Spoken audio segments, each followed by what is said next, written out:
Salam sejahtera bagi kita semua. Ibadah minggu ini dipimpin oleh Bapak Rindolos Sumaryo MD.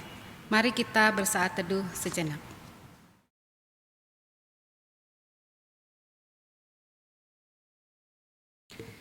Kami undang jemaat untuk bangkit berdiri. Nyanyikanlah nyanyian baru bagi Tuhan. Menyanyilah bagi Tuhan, hai segenap bumi. Menyanyilah bagi Tuhan, pujilah namanya, kabarkanlah keselamatan yang daripadanya dari hari ke hari. Sebab Tuhan maha besar dan terpuji sangat, Ia lebih dahsyat daripada segala Allah.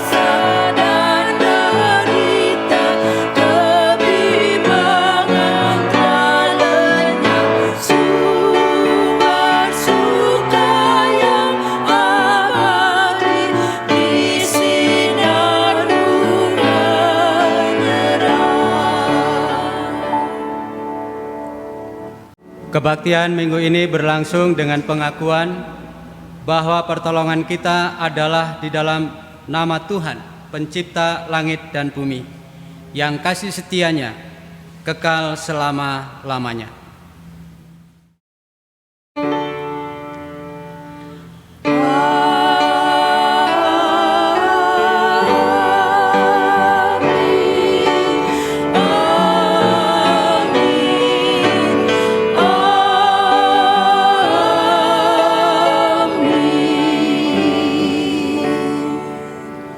Damai Kristus beserta saudara-saudara sekalian. Dan beserta saudara juga. Jemaat silakan duduk. Tema ibadah minggu ini adalah bekerja untuk Tuhan dengan sukacita. Tema ini mengajak dan sekaligus mendorong kita untuk melakukan tugas dan pelayanan yang Tuhan percayakan kepada kita dengan hati yang penuh sukacita. Pekerjaan baik yang kita lakukan bukan berorientasi pada upah, tetapi pada Tuhan, Sang Sumber kehidupan dan berkat. Pekerjaan baik yang kita lakukan sebagai bentuk ucapan syukur atas kasih, pengampunan, dan keselamatan yang Tuhan berikan kepada kita. Allah yang terlebih dahulu mengasihi kita, maka kita pun mengasihinya.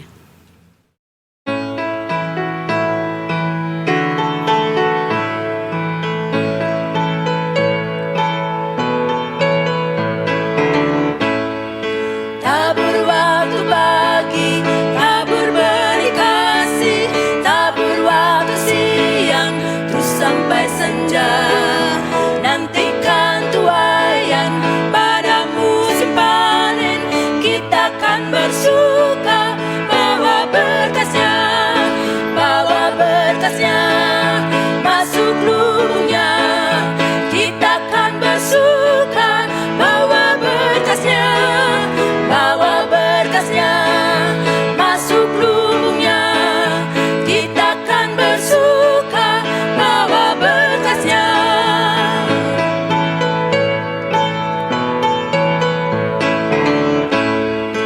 Di terik sesat surya, di gapaian awan, kita pun menabur riang bekerja. Nanti pada tiba tugas akan usai, kita kan bersuka bawa berkasnya masuk lubungnya. Kita kan bersuka bawa berkasnya masuk lubungnya.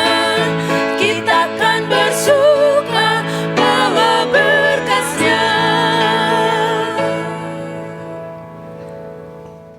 Saudara-saudara, marilah dengan rendah hati kita mengakui segala dosa dan kesalahan kita kepada Allah Maha Pengampun. Jemaat dipersilakan untuk berdoa secara pribadi.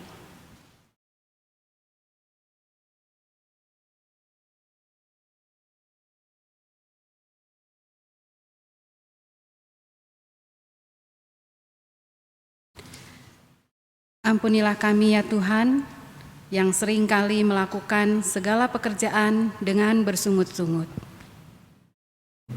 Ampunilah kami ya Tuhan, yang seringkali mengabaikan panggilan Tuhan. Ampunilah kami yang berdosa ini, dan tolonglah kami agar kami dimampukan untuk melakukan pekerjaan Tuhan dengan sepenuh hati. Dalam Kristus Yesus kami berdoa. Amin.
Mari kita bangkit berdiri.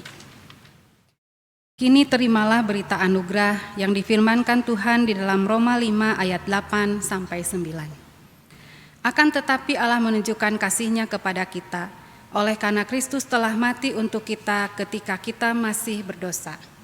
Lebih-lebih karena kita sekarang telah dibenarkan oleh darah-Nya, kita pasti akan diselamatkan dari murka Allah. Demikianlah berita anugerah dari Tuhan. Syukur pada Allah. Marilah kita menyatakan damai kita dengan saling mengucapkan salam damai.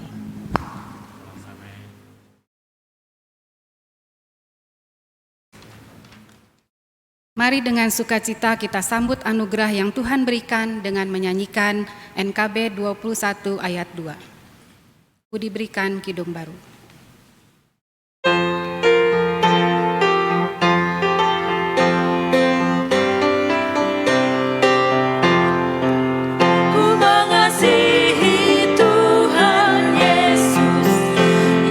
Salib bagiku.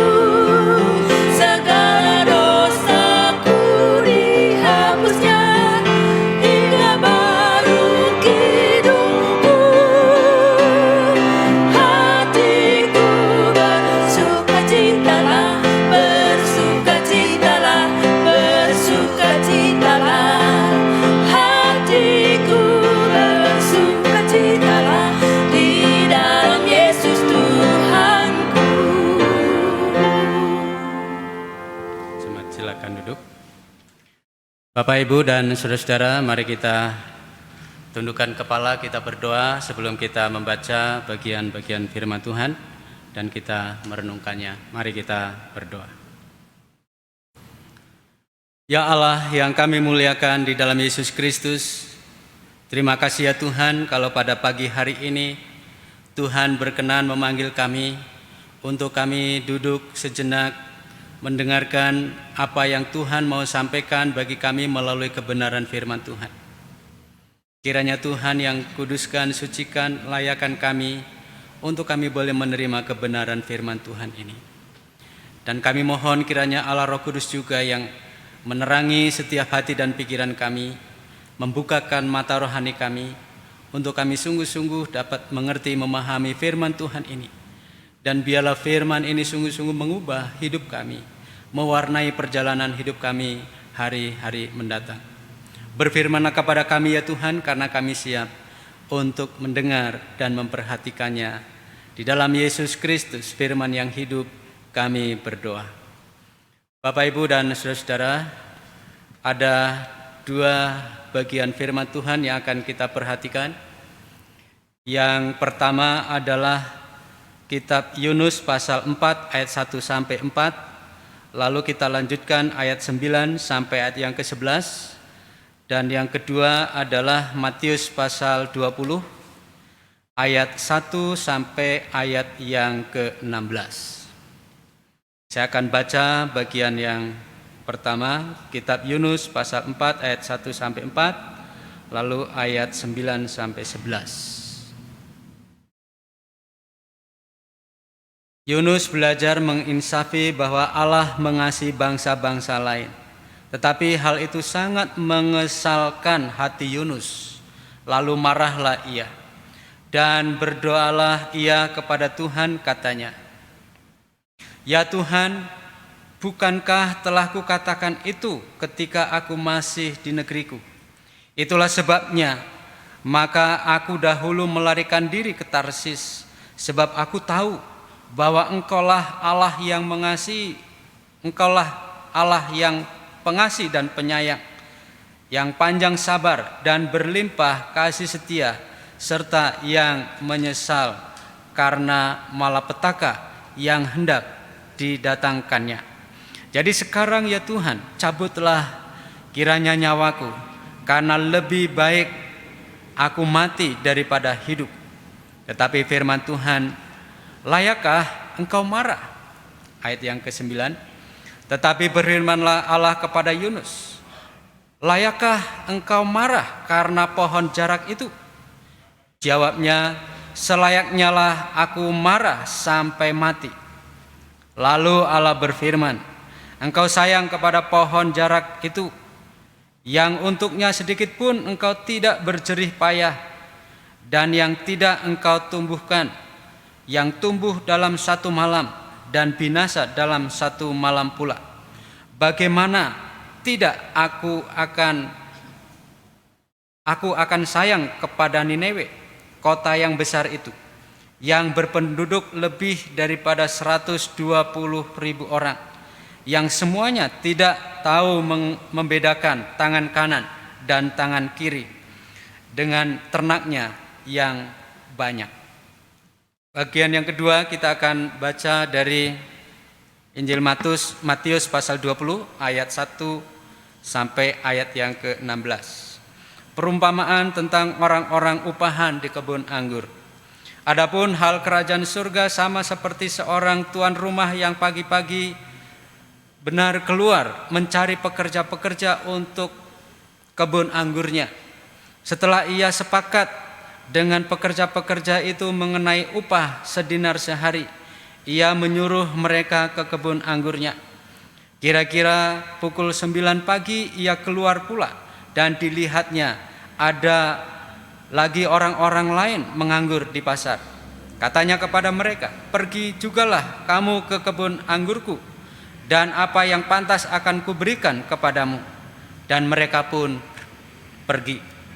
Kira-kira pukul 12 dan pukul 3 petang ia keluar pula dan melakukan sama seperti tadi. Kira-kira pukul 5 petang ia keluar lagi dan mendapati orang-orang lain pula. Lalu katanya kepada mereka, "Mengapa kamu menganggur saja di sini sepanjang hari?" Kata mereka kepadanya, "Karena tidak ada orang mengupah kami." Katanya kepada mereka, "Pergi jugalah kamu ke kebun anggurku." Ketika hari malam, tuan itu berkata kepada mandornya, panggillah pekerja-pekerja itu dan bayarkan upah mereka, mulai dengan mereka yang masuk terakhir hingga mereka yang masuk terdahulu. Maka datanglah mereka yang mulai bekerja kira-kira pukul 5, dan mereka menerima masing-masing 1 dinar. Kemudian datanglah mereka yang masuk terdahulu, sangkanya akan mendapat lebih banyak, tetapi mereka pun menerima masing-masing 1 dinar juga. Ketika mereka menerimanya, mereka bersungut-sungut kepada tuan itu. Katanya, "Mereka yang masuk terakhir ini hanya bekerja 1 jam, dan engkau menyamakan mereka dengan kami yang sehari suntuk bekerja berat dan menanggung panas terik matahari."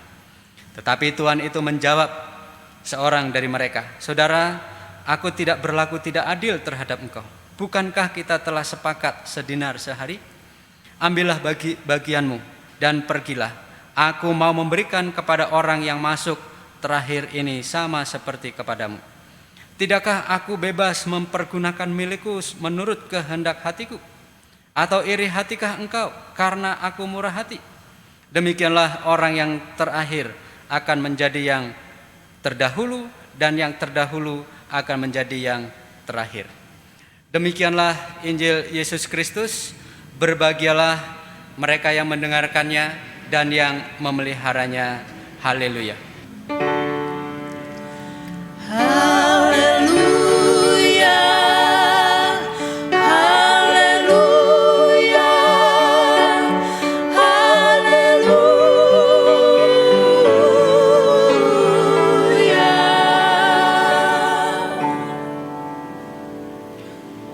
Baik, Bapak Ibu dan saudara-saudara, tema kita pada pagi hari ini adalah bekerja untuk Tuhan dengan sukacita. Bekerja untuk Tuhan dengan sukacita. Paling tidak, saya golongkan ada 3 tipe orang bekerja. Tipe yang pertama, ada orang yang bekerja melakukan segala sesuatu dengan bersungut-sungut. Seolah-olah dia yang paling menderita, bebannya yang begitu berat. Itu tipe orang yang pertama. Tipe orang yang kedua, ada orang yang bekerja dengan santai. Santai saja, masih ada hari esok. Ya, bekerja santai saja. Kalau selesai syukur, kalau tidak selesai puji Tuhan. Yaitu ada tipe seperti itu, santai saja. Lalu tipe yang ketiga adalah ada orang yang bekerja dengan senang hati, menikmati pekerjaan itu, dan diwarnai dengan sukacita. Jadi apa yang dia lakukan, apa yang dia kerjakan dengan sungguh-sungguh, dengan penuh sukacita, dan hasilnya biasanya berkualitas dan baik. Itulah kira-kira. Bapak, Ibu, dan saudara, 2 bacaan tadi, baik itu kitab Yunus maupun kitab Matius pasal yang ke-20, saya mau bagi menjadi 3 bagian. Bagian yang pertama itu berbicara tentang panggilan bekerja bagi Tuhan adalah anugerah. Itu yang pertama. Lalu yang kedua, nanti kita akan melihat tentang bekerja atau melayani berorientasi kepada Tuhan, bukan kepada upah. Lalu yang ketiga itu berbicara tentang eksistensi Allah. Siapa Allah? Itu kira-kira. Jadi ada 3 poin dari 2 bacaan itu yang akan kita perhatikan bersama-sama. Mari kita lihat poin yang pertama. Jadi poin yang pertama, baik itu Yunus, kitab Yunus maupun Matius pasal yang ke-20, ini berbicara tentang panggilan bekerja bagi Tuhan adalah anugerah. Di dalam perumpamaan itu dijelaskan bahwa ada seorang tuan yang memiliki kebun anggur. Saking banyaknya akhirnya membutuhkan para pekerja banyak. Lalu dia pergi kemana-mana untuk mencari pekerja itu, untuk bekerja di kebun anggurnya. Sebenarnya ini berbicara tentang bahwa Tuhan memanggil kepada setiap orang untuk ikut ambil bagian di dalam pekerjaannya.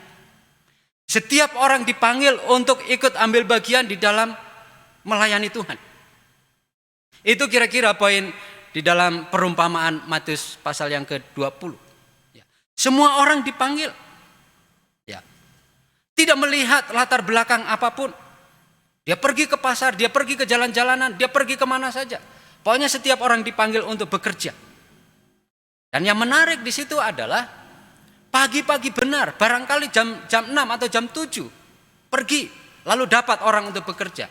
Lalu jam 9 pergi, dapat orang bekerja. Jam 12 pergi, dapat orang bekerja. Dan yang terakhir jam 5 sore bekerja. Lalu jam 6 selesai bekerja. Pasti ada maksud tertentu dengan waktu yang disebutkan di dalam perumpamaan itu.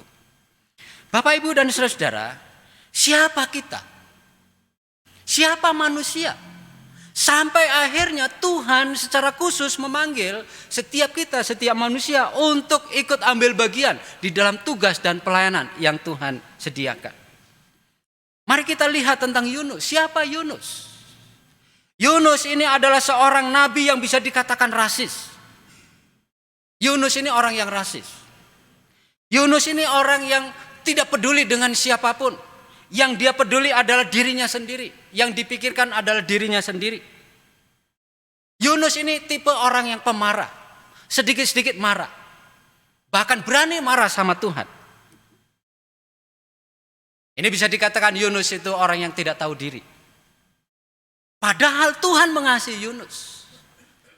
Dan yang lebih istimewa lagi adalah Tuhan panggil Yunus. Orang yang modelnya seperti itu, tipenya seperti itu, Tuhan panggil, Tuhan utus untuk pergi ke Niniwe. Itulah Yunus. Mari kita lihat tentang siapa Musa.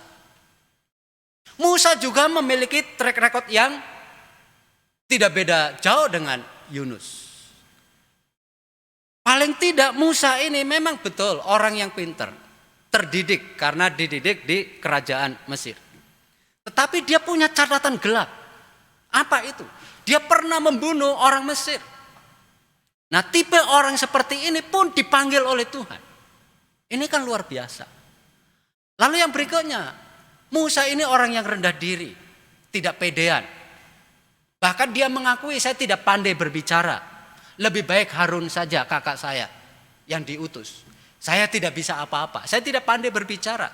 Ini orang tipe yang rendah diri, tidak pede. Tetapi Tuhan panggil untuk memimpin bangsa yang tegar tengkuk. Kemudian kita lihat siapa Elia. Elia ini tipe orang yang melankolis, perasa. Sedikit-sedikit mengeluh, putus asa, bahkan mau mati. Dia penakut. Tapi lagi-lagi Tuhan panggil, pergi. Lakukan ini, kerjakan ini, tugasmu belum selesai. Orang yang model kayak begitu. Sedikit-sedikit ada tantangan, mau mati saja. Gitu. Putus asa, seolah-olah dunia ini gelap dan seterusnya. Tapi itulah Tuhan panggil. Kemudian kita lihat, siapa Petrus? Petrus ini orang yang pintar ngomong. Sedikit-sedikit ngomong. Orang yang mau menonjolkan diri melulu. Itu Petrus. Bahkan dia pernah melakukan kesalahan yang fatal. Yaitu apa? Menyangkal Yesus. Tapi orang yang seperti ini dipanggil oleh Tuhan. Yang luar biasa. Kemudian kita lihat yang terakhir. Tentang Paulus. Paulus juga punya catatan kehidupan yang sangat jelek. Sebelum dia ketemu dengan Tuhan Yesus, dia orang yang pembunuh, bisa dikatakan pembunuh apa? Berdarah dingin. Dia orang yang sangat kejam. Siapapun yang merasa dirinya pengikut Kristus di hadapan Paulus, orang yang paling najis dan harus dimusnahkan. Itulah Paulus. Tapi Tuhan panggil, Saulus, Saulus, mengapa engkau mengenai aku? Dan sekarang aku akan pakai engkau. Bapak, Ibu, dan saudara, siapa kita? Siapa mereka? Mereka orang yang penuh dengan kekurangan. Mereka orang yang penuh dengan cacat celah barangkali. Tetapi Tuhan panggil. Inilah yang disebut sebagai panggilan Tuhan, itu adalah anugerah. Anugerah Tuhan. Jadi kalau kita dipanggil untuk bekerja bersama-sama dengan Tuhan, bagi kemuliaan Tuhan, padahal kita ini penuh dengan kekurangan, cacat celah barangkali, itu adalah anugerah. Tuhan bisa pakai kita dengan segala kekurangan dan keterbatasan kita untuk menjadi berkat bagi orang lain. Itu adalah anugerah. Tuhan bisa pakai Bapak, Ibu, dan saudara-saudara untuk menjadi berkat bagi banyak orang. Itu adalah anugerah. Karena tidak setiap orang diberikan kesempatan oleh Allah untuk bisa menjadi berkat. Berbagi kehidupan dengan orang lain, itu adalah anugerah yang Tuhan berikan. Jadi, poin yang pertama ini mau mengingatkan, kalau kita dipanggil oleh Tuhan untuk bekerja bersama-sama dengan Tuhan, untuk melayani dengan segala macam tanggung jawab yang Tuhan berikan. Ingat, bukan karena kehebatan kita, tapi karena anugerah Tuhan. Anugerah Tuhan yang begitu besar. Itu yang harus kita sadari. Karena sebenarnya kita tidak layak untuk ikut ambil bagian di dalam pekerjaannya. Itu bagian yang pertama. Bagian yang kedua adalah bekerja melayani berorientasi pada Tuhan, bukan pada upah. Itu jelas. Di dalam perumpamaan ini jelas. Ketika seseorang itu bekerja melayani orientasinya pada upah, dia akan sakit hati. Dia akan bersungut-sungut. Dia akan marah-marah. Coba lihat di dalam perumpamaan ini. Jelas mereka. Itulah sebabnya di dalam Kolose pasal yang ke-3 ayat yang ke-23 itu, kalau Bapak Ibu baca, lakukan segala sesuatu dengan segenap hati untuk Tuhan, bukan untuk manusia. Jadi jelas orientasinya kepada Tuhan, bukan kepada upah, bukan kepada mamon. Tuhan yang memberikan upah sesuai dengan kesepakatan. Tuhan yang memanggil, maka Tuhan yang mengutus, Dia yang bertanggung jawab. Ada yang dipanggil jam 7 pagi. Ada yang dipanggil jam 9 pagi. Ada yang dipanggil jam 12 pagi. Ada yang dipanggil jam 3 sore barangkali. Ada yang dipanggil jam 5 sore. Hanya bekerja 1 jam. Tapi semuanya diberikan upah oleh Tuhan. Berapa? 1 dinar. Itu sesuai dengan kesepakatan. Artinya apa? Tuhan bertindak adil. Itu satu. Artinya apa? Tuhan memberikan upah. Menepati janjinya. Tapi ketika seseorang melakukan sesuatu, melakukan pekerjaan itu, orientasinya kepada upah, maka dia akan kecewa, sakit hati. Saya bekerja dari jam 6 pagi sampai jam 6 sore, 12 jam. Masa dapat 1 dinar? Sementara orang itu hanya 1 jam kerja. Kok dapat 1 dinar? Mana keadilannya? Kenapa? Karena orientasinya pada upah. Rasul Paulus pernah berkata di dalam surat Korintus. Paulus katakan ada yang menanam, ada yang menyiram, ada yang menuai. Semuanya ada berkatnya. Artinya apa? Lakukanlah semuanya itu dengan rasa syukur, dengan segenap hati, dengan penuh sukacita. Karena masing-masing ada berkatnya. Kalau memang Tuhan percayakan untuk menanam, tanamlah dengan sepenuh hati. Kalau memang Tuhan izinkan untuk menuai, ya tuailah itu dengan segenap hati. Semuanya itu ada berkatnya masing-masing. Sesuai dengan tugas dan tanggung jawabnya. Bapak, Ibu, dan saudara-saudara, dalam praktek kehidupan bergereja dan di dalam melayani, ada saja orang yang nyeleneh. Ada saja orang yang mau melayani, mau bekerja bagi Tuhan, lalu bertanya seperti Petrus di dalam Matius pasal 19 ayat 29.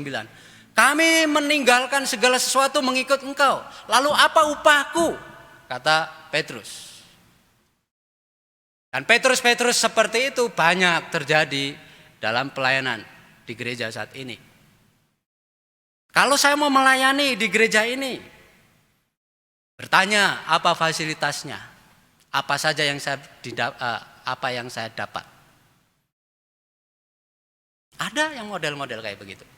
Kita jumpai barangkali. Ada juga gereja yang kasih viatikum. Bapak Ibu, kasih viatikum itu berdasarkan jabatan. Karena jabatannya pendeta, maka viatikumnya sekian. Karena belum berjabatan pendeta, maka viatikumnya sekian. Ada gereja yang mempraktekkan kayak begitu. Barangkali pikirannya adalah orientasi kepada upah. Ada juga ladang pelayanan Tuhan yang dipakai untuk mencari kekayaan, untuk mencari mamon. Itu keliru besar. Tetapi itu ada. Silakan Bapak Ibu cek, apa omongan saya ini benar atau tidak. Ada saja. Pekerjaan Tuhan, ladang Tuhan, kebun anggur Tuhan itu dipakai, dieksploitasi untuk mencari kekayaan. Atau dalam bahasa kerennya itu dipakai untuk bisnis. Bapak Ibu dan saudara, dua teks ini berbicara ketika kita bekerja, ketika kita melayani Tuhan, bukan berorientasi kepada upah atau mamon. Tetapi berorientasi kepada Tuhan yang memiliki kebun anggur itu. Ketika berorientasi kepada upah, yang ada adalah sakit hati, kecewa, marah, bersungut-sungut. Tapi ketika kita berorientasi kepada Tuhan, maka kita akan lakukan semuanya itu dengan penuh sukacita. Penuh sukacita. Dengan segenap hati.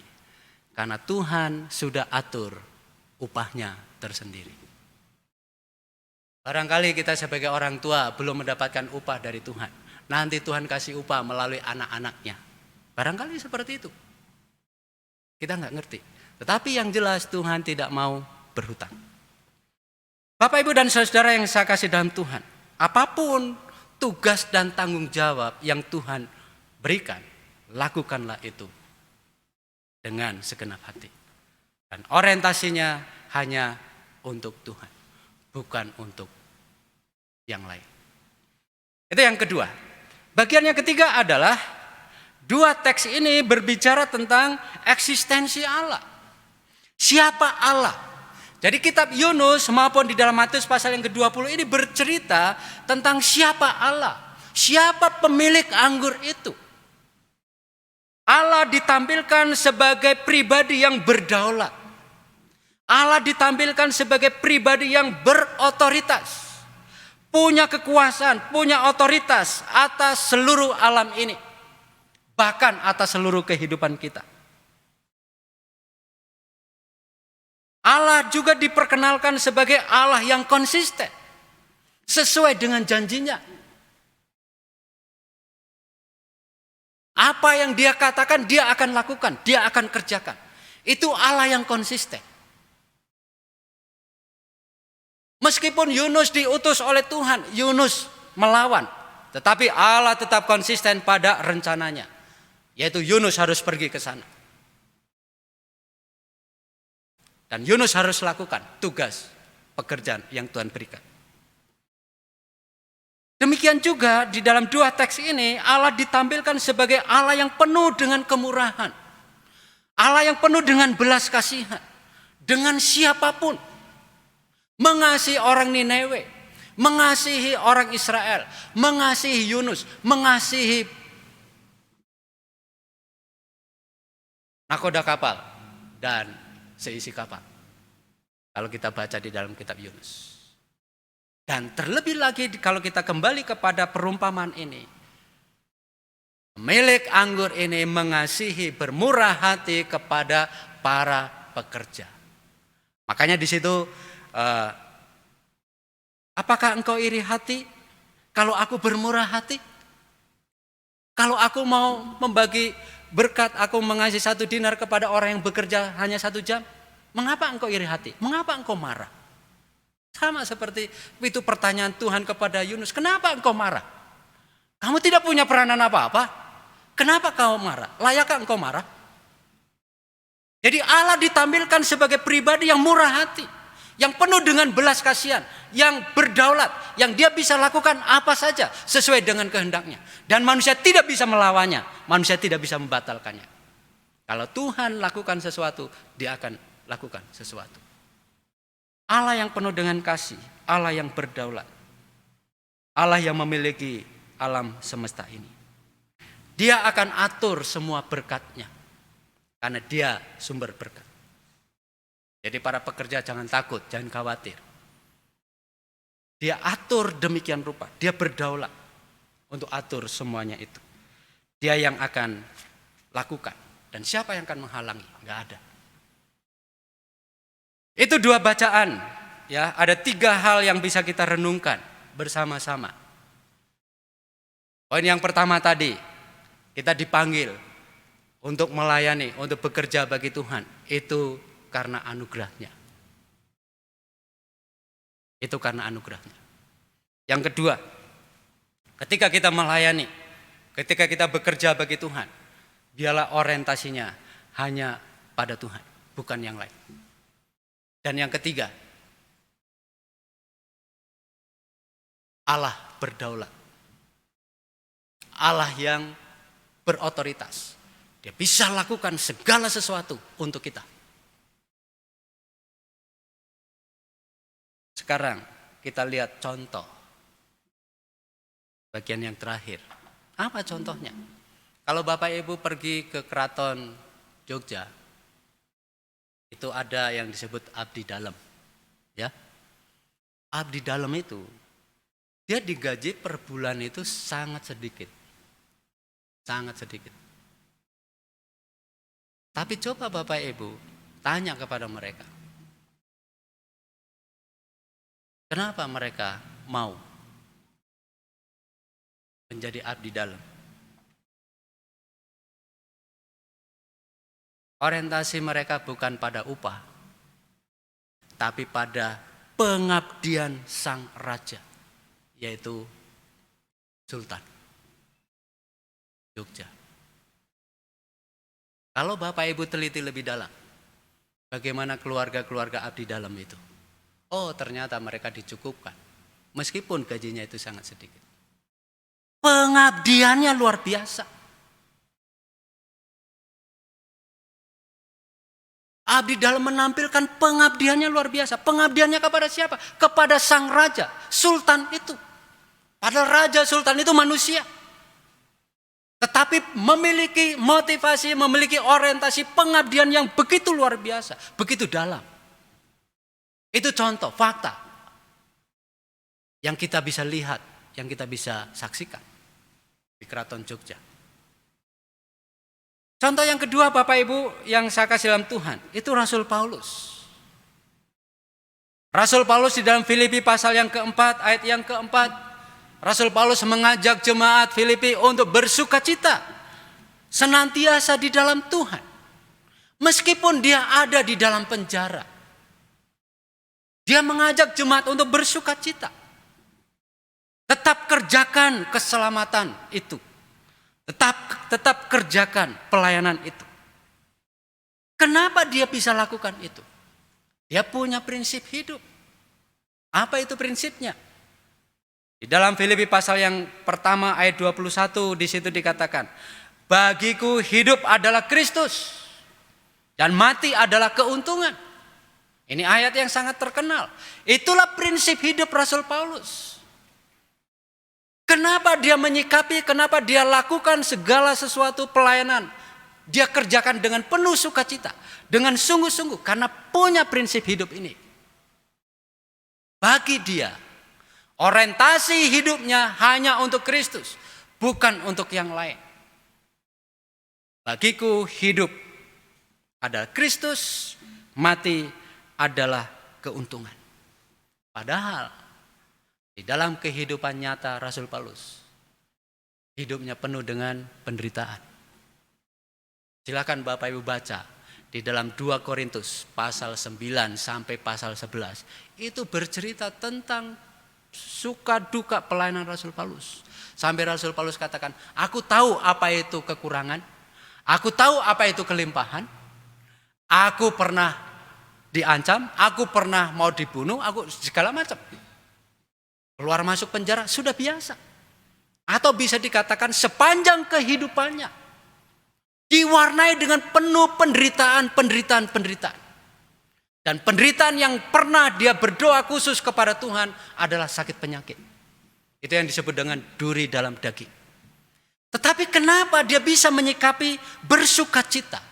Dan dengan segenap hati dia lakukan semua pelayanan itu. Karena prinsip hidup ini. Bagiku hidup adalah Kristus. Dan mati adalah keuntungan. Saya akan tutup khotbah ini dengan satu cerita. Ada seorang pendeta namanya Henry Francis. Dia orang Inggris. Dia melayani tahun 1793 sampai 1847. Dia melayani di perkampungan nelayan yang sangat miskin. Dia lakukan pelayanan itu. Dan penyakit yang dia alami adalah TBC. Sampai akhirnya dia meninggal di tempat itu. Saya bisa memaklumi, mengerti kenapa dia sakit TBC. Karena tinggal di perkampungan yang sangat miskin. Kekurangan gizi barangkali, gizinya buruk dan seterusnya. Itu logika saya, seperti itu. Dan dia hidup seperti itu. Dan mati dalam keadaan kayak begitu. Mati dalam keadaan sakit dan miskin. Apa yang membuat dia bertahan di situ?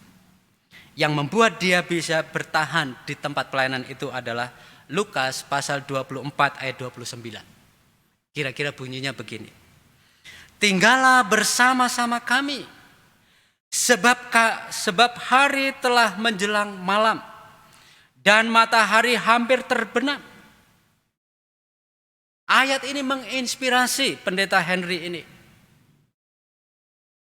Karena dia berani memberikan hidupnya tinggal di perkampungan itu, maka perkampungan itu mengenal Yesus Kristus. Percaya kepada Yesus Kristus. Dia tinggal di perkampungan itu. Hidup bersama-sama di perkampungan itu. Di dalam kemiskinan, di dalam penderitaan. Dan kampung itu dimenangkan bagi Kristus. Itulah cerita pendeta Henry Francis. Pada tahun 1793 sampai 1847. Bapak, Ibu, dan saudara-saudara yang saya kasih dalam Tuhan Yesus Kristus. Setiap kita dipanggil untuk ikut ambil bagian di dalam tugas pelayanan. Apapun bentuknya. Mari kita lakukan dengan segenap hati, dengan segenap jiwa, dengan penuh sukacita. Karena Dia sumber dari segala kehidupan kita dan berkat. Dia akan atur semuanya itu. Dan Tuhan akan pakai kita luar biasa.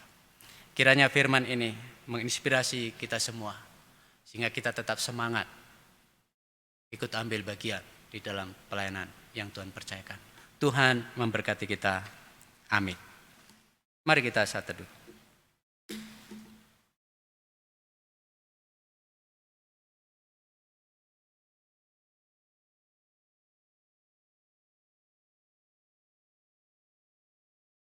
Baik, Bapak Ibu, mari kita mendengarkan persembahan pujian dari paduan suara Shalom. Silakan.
Mari kita bangkit berdiri.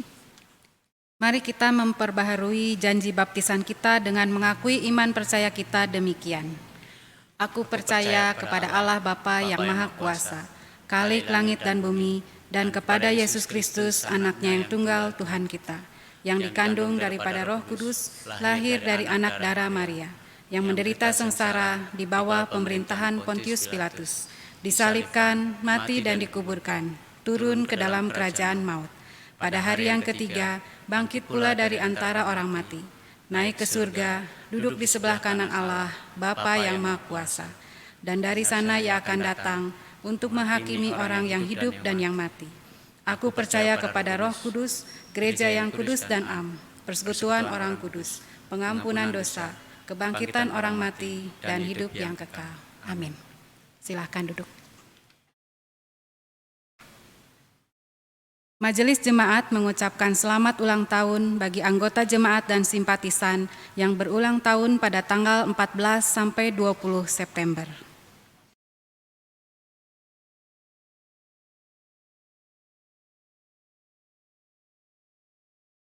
Tuhan Yesus memberkati. Baik, Bapak Ibu, mari kita masuk di dalam doa syafaat kita berdoa. Bapa, kami bersyukur untuk kebenaran firman Tuhan yang boleh kami renungkan bersama-sama. Biarlah firman ini memberikan semangat motivasi bagi kami untuk kami lebih sungguh-sungguh lagi ikut ambil bagian dalam pekerjaan Tuhan untuk melayani Tuhan sesuai dengan tugas dan tanggung jawab yang Tuhan percayakan bagi kami. Biarlah kami lakukan semuanya itu dengan penuh sukacita, dengan segenap hati, dan biarlah Tuhan dimuliakan. Bapa, pada saat ini kami mau bersyukur bersama-sama dengan saudara-saudara kami yang berulang tahun dari tanggal 14 sampai tanggal 20 September ini. Kami yakin dan percaya bahwa perjalanan hidup yang mereka alami selama 1 tahun ini adalah perjalanan hidup bersama-sama dengan Tuhan. Tuhan yang memimpin, Tuhan yang menopang, Tuhan yang memberkati apa yang mereka lakukan, apa yang mereka kerjakan. Dalam suka, dalam duka. Sehingga mereka sampai pada hari ini boleh melewati semuanya itu karena Tuhan. Dan kami berdoa untuk hari-hari mendatang. Kiranya Tuhan pun akan mendampingi mereka, menyertai, membimbing, dan terus memberikan kekuatan dan kesehatan supaya hidup hari-hari mendatang adalah kehidupan yang memuliakan Tuhan, yang menjadi berkat dan dipakai oleh Tuhan dengan luar biasa. Tuhan tolong mereka perjalanan hidup hari lepas hari. Bapa, pada saat ini kami terus berdoa untuk penyebaran virus corona yang semakin hari semakin tidak terkendali. Dan ini sangat memprihatinkan, bahkan sangat menakutkan bagi kami semua. Kami mohon belas kasihan-Mu ya Tuhan. Dan kami berdoa supaya setiap warga negara Indonesia diberikan pemahaman, diberikan kesadaran untuk sungguh-sungguh mau disiplin mengikuti protokol kesehatan yang dianjurkan oleh pemerintah. Supaya masyarakat boleh bekerja sama bersama-sama dengan pemerintah untuk menekan penyebaran virus corona ini. Kami mohon belas kasihan-Mu ya Tuhan. Tolonglah bangsa kami, tolonglah pemerintah kami untuk terus berusaha keras dapat menekan perkembangan penularan virus corona ini. Dan para ahli yang sedang terus berjuang keras untuk membuat vaksin dan juga obat-obatan bagi penyakit virus corona ini. Supaya Tuhan tolong, supaya prosesnya itu Tuhan kawal. Dan tepat pada waktunya, maka vaksin itu dapat jadi dan akhirnya dapat diberikan kepada setiap pribadi lepas pribadi bagi warga negara Indonesia. Kami berdoa untuk langkah-langkah pemerintah di dalam pemulihan ekonomi. Ke depan banyak ketakutan-ketakutan yang menghadang. Ketakutan untuk masuk dalam jurang resesi ekonomi. Tuhan, tolonglah, kami yakin dan percaya Tuhan akan lakukan sesuatu untuk menopang bangsa ini. Sehingga ekonomi dapat pulih dengan cepat dan seluruh kegiatan juga dapat dipulihkan secara normal. Dan kami berdoa ya Tuhan, untuk rencana gereja kami akan melakukan ibadah pemberkatan pada tanggal 26 September, pada tanggal 10 Oktober yang akan datang. Dan tanggal-tanggal ini atau akhir-akhir ini, virus corona masih menjadi ancaman yang luar biasa. Dan kami mohon belas kasihan-Mu ya Tuhan, supaya ibadah yang akan kami lakukan benar-benar steril dari penyebaran virus corona ini. Dan kami mohon supaya Tuhan turut campur tangan di dalam semua proses persiapan yang sedang kami lakukan. Terima kasih ya Tuhan. Pada saat ini kami juga mau berdoa untuk perekonomian bagi seluruh anggota jemaat di dalam pekerjaan, dalam situasi yang sangat sulit saat ini. Kami yakin dan percaya Tuhan, sumber dari segala berkat, Engkau yang akan atur demikian rupa, sehingga setiap anak-anak-Mu, setiap jemaat-Mu boleh mendapatkan berkat kecukupan yang dari Tuhan dengan cara Allah sendiri. Mereka yang berusaha, mereka yang sedang mencari pekerjaan, mereka yang sedang terus mengembangkan usahanya, Tuhan berkati. Berilah hikmat supaya langkah-langkah yang mereka lakukan sungguh-sungguh adalah langkah-langkah yang Tuhan berkati. Terima kasih ya Tuhan. Kami menyerahkan untuk pendidikan anak-anak kami supaya Tuhan juga berkati. Kuliah atau sekolah masih daring, kami mohon supaya kualitas tetap terjaga dengan baik. Dan pendidikan anak-anak kami tetap mendapatkan kualitas yang baik.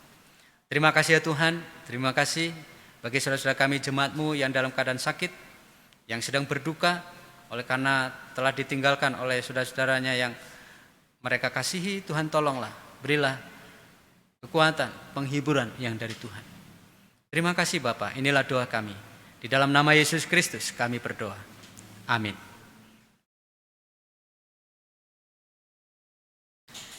Marilah kita menyatakan syukur kita kepada Tuhan dengan mengingat firman-Nya di dalam Maleakhi 3 ayat yang 10. Bawalah seluruh persembahan perpuluhan itu ke dalam rumah perbendaharaan, supaya ada persediaan makanan di rumahku, dan ujilah aku, firman Tuhan semesta alam. Apakah aku tidak membukakan bagimu tingkap-tingkap langit dan mencurahkan berkat kepadamu sampai berkelimpahan. Seraya kita memberi persembahan, kita menyanyikan Kidung Jemaat 288, Mari Puji Raja Sorga.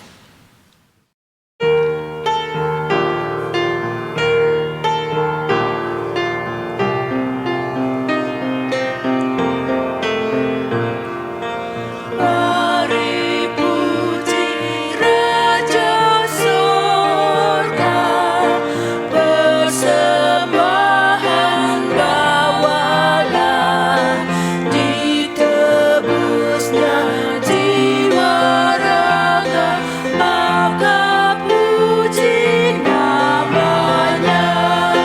Puji Dia, puji Dia, puji Raja semesta.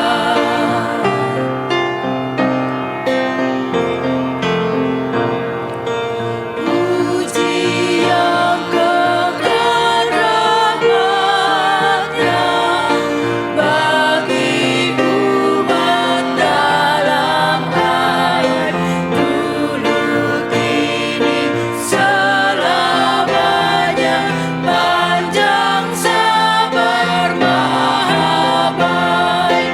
Puji Dia, puji Dia yang setianya ajaib. Mari kita bangkit berdiri dan berdoa. Tuhan Yesus, terima kasih pada hari ini kami boleh diingatkan kembali melalui firman Tuhan yang telah disampaikan. Kami boleh senantiasa bersyukur untuk kami boleh diberi anugerah, dilibatkan di dalam pekerjaan Tuhan. Biarlah ya Tuhan, melalui apapun yang kami lakukan di dalam pekerjaan kami boleh senantiasa melakukan segala sesuatunya dengan segenap hati dan bersuka cita, dan segala sesuatu hanya untuk-Mu saja. Biarlah melalui pekerjaan itu juga kami boleh menjadi berkat dan bermanfaat bagi banyak orang. Saat ini juga kami bersyukur, kami diberi kesempatan untuk menyampaikan ungkapan syukur kami melalui persembahan yang kami berikan. Biarlah persembahan ini juga boleh menjadi saluran berkat bagi banyak orang, khususnya di dalam kondisi saat ini, di mana kondisi ekonomi yang mungkin masih belum baik, banyak orang yang kehilangan pekerjaan, dan banyak orang yang membutuhkan saluran berkat. Biarlah melalui persembahan ini, kami juga boleh menjadi saluran berkat Tuhan bagi banyak orang, khususnya di lingkungan sekitar gereja ini. Kami mau serahkan ya Tuhan untuk persembahan ini, dan khususnya hidup kami boleh persembahkan untuk kami boleh terlibat di dalam pelayanan Tuhan, dalam apapun yang kami lakukan sesuai bidang kami masing-masing. Kami boleh mempersembahkan hidup kami dengan sepenuh hati. Hanya di dalam nama Tuhan Yesus kami berdoa dan mengucap syukur. Amin. Saudara-saudara yang dikasihi Tuhan, tetaplah kerjakan keselamatanmu dengan takut dan gentar, karena Allah lah yang mengerjakan di dalam kamu, baik kemauan maupun pekerjaan menurut kerelaannya. Siap menjalankan pekerjaan Tuhan dengan penuh sukacita.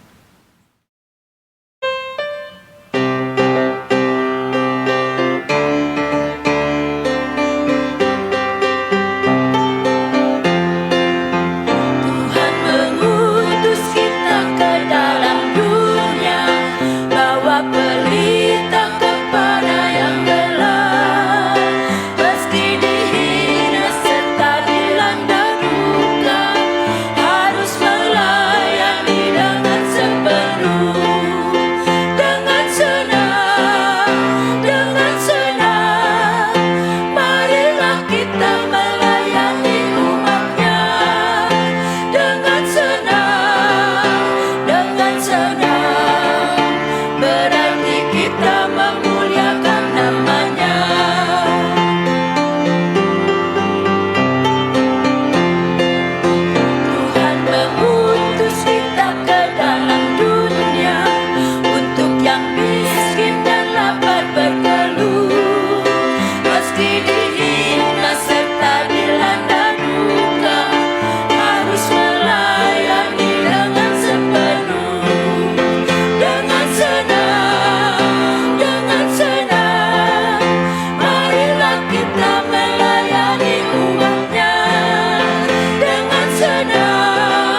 Arahkanlah hatimu kepada Tuhan. Kami mengarahkan hati kami kepada Tuhan. Jadilah saksi Kristus. Syukur pada Allah, Terpujilah Tuhan. kini dan selama-lamanya. Terimalah berkat dari Tuhan. Kiranya kasih karunia dari Allah Bapa, sumber dari segala berkat, kasih dari Yesus Kristus, pertolongan dan bimbingan dari Allah Roh Kudus, menyertai, membimbing, dan menolong kita dari saat ini sampai selama-lamanya. Amin.